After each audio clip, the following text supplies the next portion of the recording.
got a minute? Yeah. What's the problem? Well, the radio went dead. Oh, I'm sorry, you got the wrong shop. What I know about radios, you could write on the head of a pin. I'm still learning about engines. Well, one of the wires jiggled loose. Could you just look at it for me? Yeah, sure. Let's see. Oh, sure, yeah. One of the jacks is out there. Turn on. Thanks. She's a genius. Well, maybe I should hang out a radio repair sign after all, huh? Well, I'll see you. Rod. Betty, if you just, you pull that out purposely just to waste an hour or so. Thanks, but you're wasting your time and mine. Well, we don't get a chance to talk very often. Well, maybe that's for the best, huh? Well, I don't see why. Well, the last time we spent any time talking, it almost cost you your marriage. Oh, that was different. Anytime we're alone together, it looks the same to Stephen. Stephen knows there's nothing between us anymore. Stephen knows there is something between us. Something he's afraid that maybe you and he don't have. An understanding. Rod, do you ever think of what it might have been like if I'd had our baby? Oh, Betty, don't. Do you? Of course I do. He'd have been 2 years old now. Stop it, will you? Well, I have to. Look, you can't change things now. Too much has happened to us. I try to put it all behind me. I try, but parts of it won't die. Somehow it always comes back at me like when I had to leave and go to New York and... Oh, I think about that trip. Betty, why does the past, why does our marriage bother you? You've got so much more now. Well, I love Stephen. I want to be a good wife to him. What is it?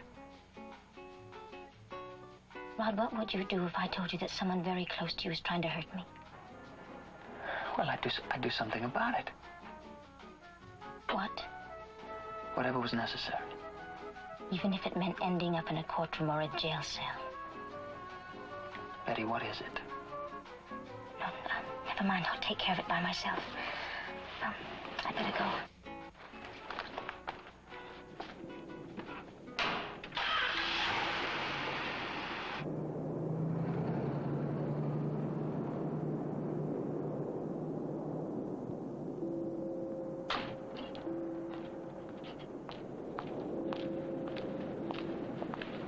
I just saw Betty drive off. Well, you got good eyesight, Dad. What do you want? Would it be too much to expect a civil tone of voice? Today, yes. What did I do to upset you today? Well, you walked up at the wrong time. You want me to leave? Would it matter? Does your good humor have anything to do with Betty? Yes, I suppose it does. What did she do, Rod? Why was she here? This is a garage. She brought her car in. You don't need business that badly.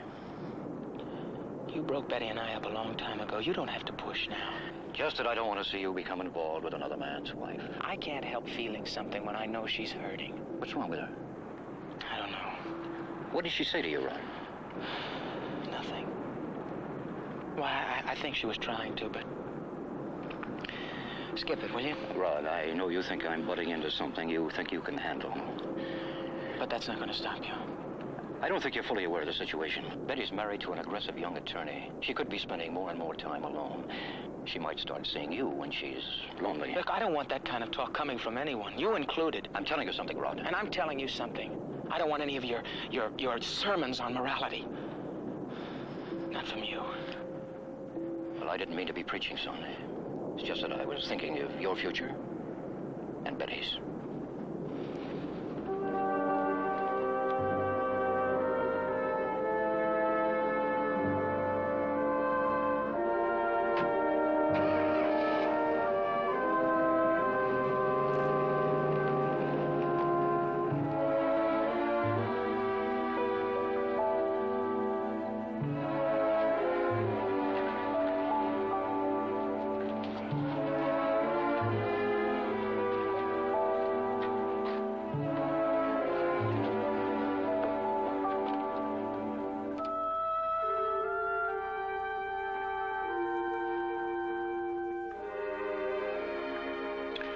Yes, sir. That's the best doggone Eli Carson special mayfly I ever tied. My golly, my golly. Come in, it's open.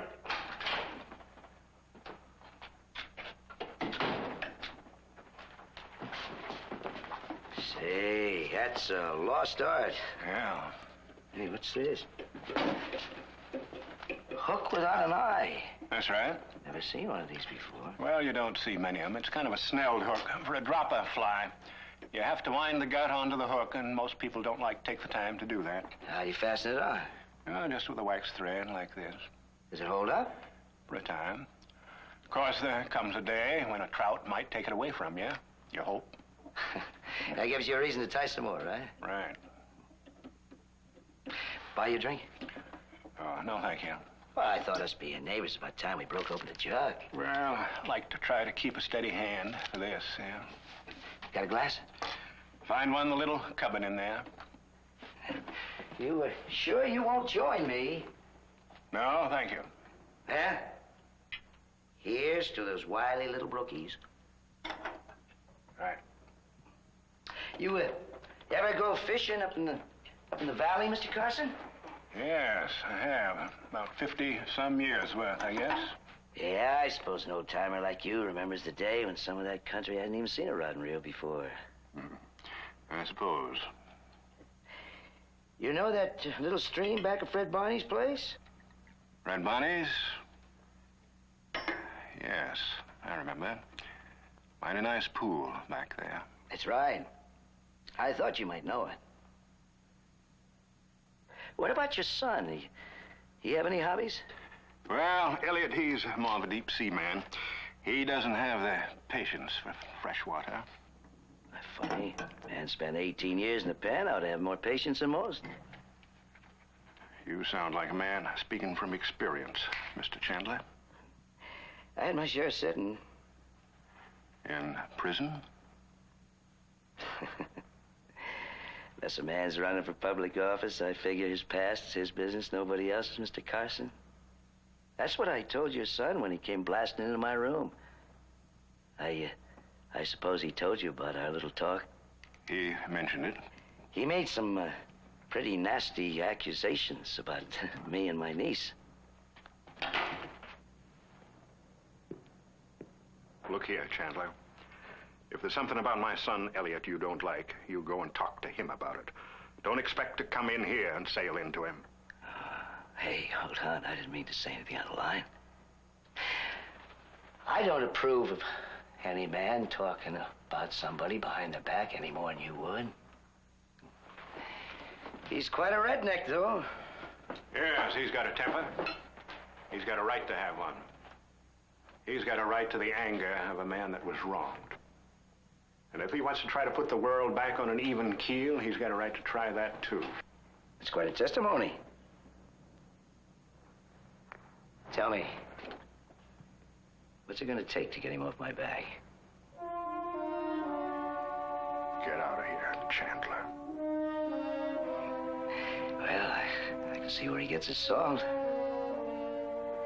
Okay, neighbor.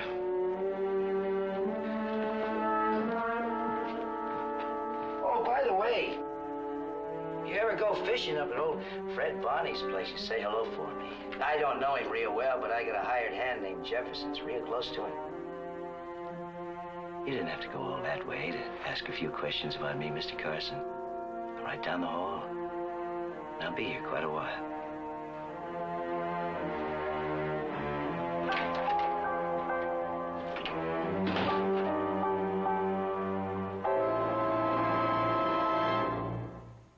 Preview from the continuing story of Peyton Place. You mean died? Yeah, you know, suddenly, like a heart attack. When did you see Dr. Rossi last? Well, you've obviously made your choice.